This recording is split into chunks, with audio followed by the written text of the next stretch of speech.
Hello everyone, I'm Dr. Kanishka Kaushik. Welcome you all on Toppers Top. So in this video we will discuss UNCTAD, जिसको हम United nation conference of trade and development international business के नाम से जानते हैं। तो ये जो वीडियो है ये UPSC, EPFO, civil services and UPPCS तीनों के लिए इंपॉर्टेंट है।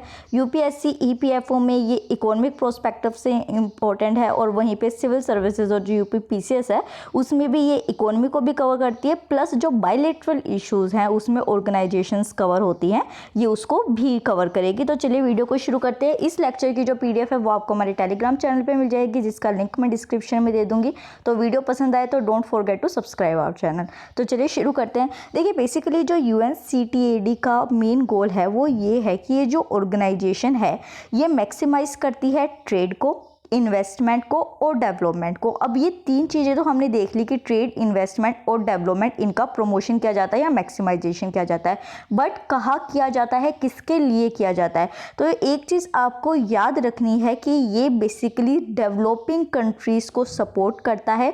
मतलब कि जो कंट्रीज़ डेवलप्ड हो चुकी हैं उससे इसका इतना ज़्यादा रिलेशन नहीं है।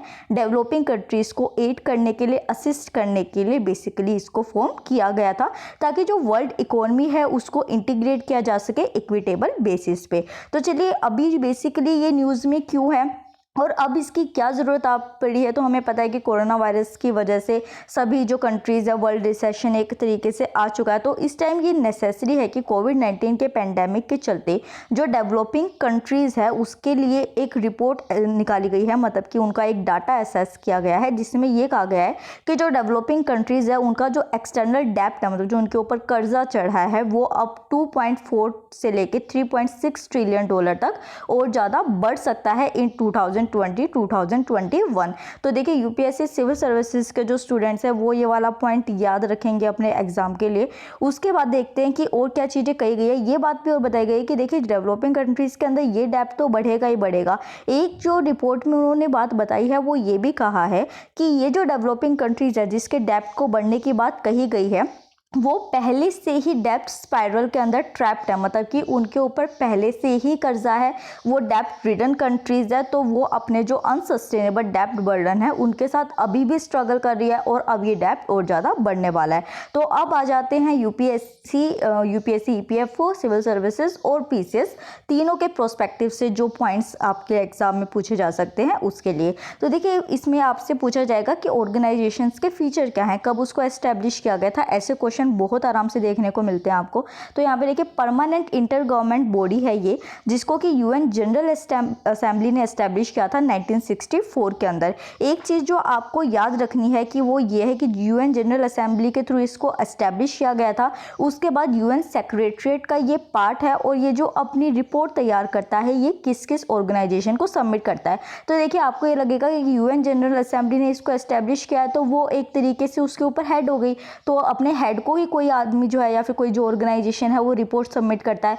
बट यहाँ पे ऐसा नहीं है। यूएन जनरल असेंबली को तो वो अपनी रिपोर्ट सबमिट करता ही करता है, उसके साथ जो इकोनॉमिक और सोशल काउंसिल है उसे भी अपनी रिपोर्ट सबमिट करता है। तो ये जो दोनों ऑर्गेनाइजेशन है ये नाम आपको याद रखने चाहिए अपने एग्जाम प्रोस्पेक्टिव से, ये बहुत ज़्यादा इंपॉर्टेंट पॉइंट हो जाता है। उसके बाद आपको एक चीज़ और याद रखनी है कि देखिए हमने सिर्फ ये कहा है कि यूएन जनरल असेंबली जो है वो उसको हेड करती है। इसका मतलब ये नहीं है कि यूएन जनरल असेंबली के जो मेंबर्स हैं या फिर जो लीडर्स हैं, बजट्स हैं, वो ही इसके ऊपर इम्प्लीमेंट होते हैं। यूएनसीटीएडी का अपना खुद का एक मेंबरशिप होती है, लीडरशिप होती है और बजट होती है। तो ये वाला पॉइंट भी आपको याद रखना है क्योंकि ये किसी के ऊपर डिपेंडेंट नहीं है इस टाइम के लिए। और उसके साथ साथ यूएन जो डेवलपमेंट ग्रुप है ये उसका पार्ट भी फॉर्म करती है। एक चीज़ आपको और याद रखने की कौन कौन सी रिपोर्ट्स है जो यूएनसीटीएडी पब्लिश करती है और सबमिट करती है आगे जाके।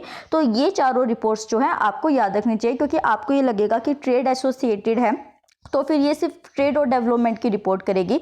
और अगर ऑप्शन में आपको ये रिपोर्ट का नाम ना देके इन तीनों में से कोई एक रिपोर्ट का नाम दे दिया जाएगा तो मे बी आप ऑप्शन को गलत मार्क कर सकते हैं। तो आपको याद रखना है कि ये 4 रिपोर्ट्स हैं। फर्स्ट रिपोर्ट है trade and development report, second है वर्ल्ड इन्वेस्टमेंट रिपोर्ट, थर्ड है technology and innovation report and last is digital economy report. ये चारों जो रिपोर्ट्स है ये यूएनसीटीएडी सबमिट करता है। उसके बाद देखिए अभी जो रिपोर्ट्स आई है उसमें कुछ वेज बताए गए हैं, कुछ सजेस्ट किए गए हैं स्टेप्स, ताकि डेवलपिंग कंपनी जो कंट्रीज़ है उनकी हेल्प की जा सके। तो यहाँ पे बेसिकली जो मैं एक ऊपर से व्यू बता रही हूँ आपको, ये इसलिए है कि जो यूपीएससी सिविल सर्विसेज और यूपीपीसीएस के लिए मेंस के लिए प्रिपेयर कर रहे हैं, तो उनका ये पॉइंट बन जाएगा, और उसके साथ जो ईपीएफओ के स्टूडेंट्स हैं वो अपने इंटरव्यू में इस चीज़ को पॉइंट को यूज़ करेंगे।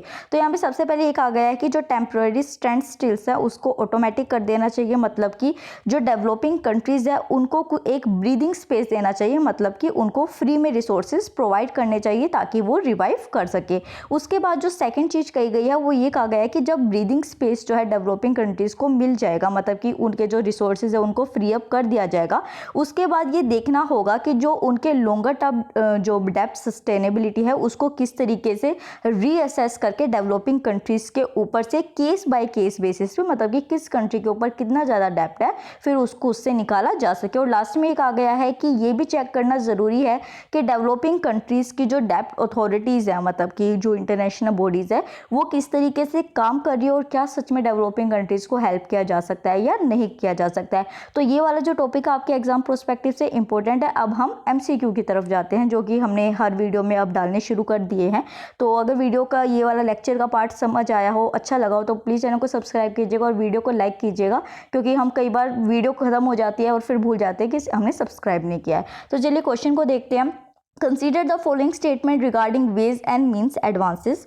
तो इसमें वेज एंड मीन्स एडवांसेस के लिए दो स्टेटमेंट्स आपको दी गई है और आपको बताने है कि कौन सा ऑप्शन ठीक है। तो फर्स्ट स्टेटमेंट है यहाँ पे, it is temporary liquidity arrangement with the Reserve Bank of India, and second statement is the government can borrow money only up to 50 days. तो दो स्टेटमेंट आपके सामने, वेज एंड मीन्स एडवांसेस जो हैं उसके ऊपर मैं डिटेल वीडियो बना चुकी हूँ 4-5 दिन पहले बताइए, लिंक मैं उसका भी डिस्क्रिप्शन बॉक्स में आपको दे दूंगी अगर आपने वो वीडियो नहीं देखिए तो, और वो आपके एग्जाम प्रोस्पेक्टिव से बहुत ज़्यादा इंपॉर्टेंट है।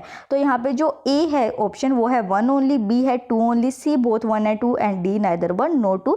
तो इस क्वेश्चन को देखिए, पढ़िए, आंसर कीजिए कमेंट सेक्शन में। कल की जो वीडियो आएगी उसमें मैं नाम भी अनाउंस करूंगी जिसने सबसे पहले इसको किया होगा, और सही एक्सप्लेनेशन भी आपको बताऊंगी। तो अगेन सब्सक्राइब कीजिएगा चैनल को, वीडियो को लाइक कीजिएगा। आई होप आपको ये वीडियो पसंद आई होगी। Thank you so much.